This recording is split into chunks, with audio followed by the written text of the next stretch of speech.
Hi everyone, it's been a bit of a rainy day here today, so I've got the gazebo up.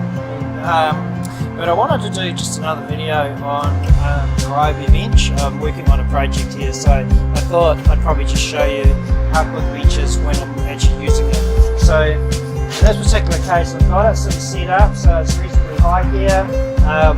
Makes it just a bit easier, being kind of up around sort of chest level high. That's one key thing there. A lot of people find when they're working on a normal bench is just that they've bent over for a couple of hours and then it's just their back's really sore. So that's really good.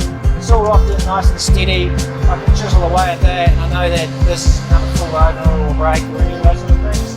And the other advantage is that it's so good. I can walk around the whole project. This is really, really good. So I just thought I'd show you guys a little bit what it's like in action. So there we go.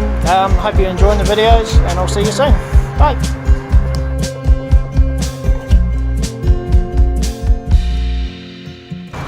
Well, that's all from me today. Now, thanks for everybody who subscribed to my channel, and if you haven't subscribed, then you're more than welcome to. And remember, when you're out there carving, to learn, explore, and then create with passion. So there we go. See you later, guys.